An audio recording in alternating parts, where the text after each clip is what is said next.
નમસ્કાર મિત્રો, સ્વાગત છે તમારું ખેડૂત સમાચાર ચેનલમાં। આજના આ વિડીયોમાં હવામાન વિભાગ અને અંબાલાલ પટેલ દ્વારા વાવાઝોડું આવવાની સાથે વરસાદને લઈને પણ મોટી આગાહી કરવામાં આવી છે અને ચોમાસાને લઈને પણ મોટી આગાહી કરવામાં આવી છે।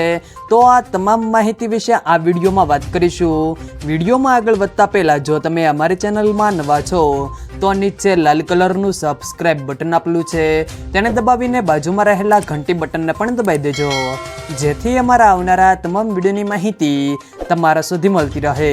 તો ચાલો શરૂ કરીએ આજનો આ વિડીયો। હવામાન વિભાગ દ્વારા બંગાળની ખાડીમાં આ વર્ષનું પ્રથમ વાવાઝોડું બની શકે છે। હવામાન વિભાગે માહિતી આપી છે કે હાલ બનેલી સિસ્ટમ મજબૂત બનશે અને તે વાવાઝોડામાં પરિવર્તિત થશે। બીજી તરફ ચોમાસાની એન્ટ્રી અરબી સમુદ્રમાં થઈ ગઈ છે અને બંગાળની ખાડીના કેટલાક વધુ વિસ્તારોમાં પણ ચોમાસું બેસી ગયું છે। હાલની સ્થિતિ પ્રમાણે ચોમાસું ઝડપથી આગળ વધી રહ્યું છે। હાલ બંગાળની ખાડીમાં લો પ્રેશર એરિયા બની ગયો છે અને આ સિસ્ટમ દરિયામાં જ આગળ વધી રહી છે। આ વાવાઝોડું ભારતના કેટલાક રાજ્યોને અસર કરશે તેવી શક્યતાઓ હાલ દેખાઈ રહી છે, જેના કારણે કેટલાક વિસ્તારોમાં ભારે વરસાદ પડવાની પણ સંભાવના દેખાઈ રહી છે। જ્યારે વાવાઝોડું સર્જાશે ત્યારે 60 થી 70 કિલોમીટર પ્રતિ કલાકની ઝડપે પવન ફૂંકાશે અને પવનની ગતિ વધીને 80 કિલોમીટર પ્રતિ કલાક સુધી પહોંચી શકે છે।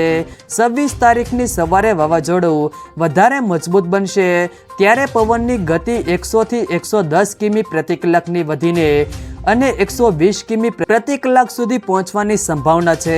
હવામાન વિભાગના કહેવા પ્રમાણે આ વાવાઝોડું ત્યારબાદ ઉત્તર તરફ આગળ વધશે અને બાંગ્લાદેશ તથા પશ્ચિમ બંગાળના દરિયા કિનારે ટકરાય તેવી સંભાવના દેખાઈ રહી છે। 26 મેના રોજ જ્યારે તે દરિયાકાંઠે પહોંચે ત્યારે તે ભીષણ ચક્રવાત બની ગયું હશે, એટલે કે વાવાઝોડું વધારે તાકાતવાર બનીને દરિયાકાંઠે ત્રાટકશે। આ સાથે રાજ્યમાં ચોમાસાને લઈને હવામાન નિષ્ણાંત અંબાલાલ પટેલે જણાવ્યું છે કે આગામી 14 જૂનથી રાજ્યમાં વિધિવત રીતે ચોમાસું બેસી જશે। એ પહેલાં 7 જૂનથી 14 જૂન વચ્ચે મજબૂત પ્રી મોન્સૂન એક્ટિવિટી જોવા મળી શકે છે। જુલાઈ અને ઓગસ્ટમાં રાજ્યમાં ભારેથી અતિભારે વરસાદ વરસી શકે છે। નિરંતર ચોમાસું રાજ્યમાં 14મી જૂનથી 28મી જૂન સુધી રહેવાની શક્યતાઓ છે।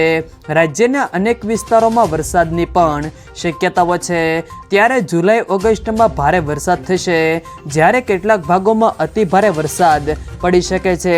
રાજ્યના હવામાન વિભાગે પણ જણાવ્યું છે કે રાજ્યમાં હજુ 4 દિવસ હીટવેવનો સામનો કરવો પડશે।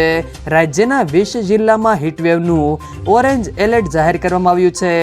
જો મિત્રો વિડીયો પસંદ આવે તો વિડીયોને લાઈક કરો, તમારા મિત્રો સાથે શેર કરો અને જો તમે અમારી ચેનલમાં નવા હો તો ચેનલને સબસ્ક્રાઈબ જરૂર કરજો, જેથી અમારા આવનારા તમામ વિડીયોની માહિતી તમારા સુધી મળતી રહે।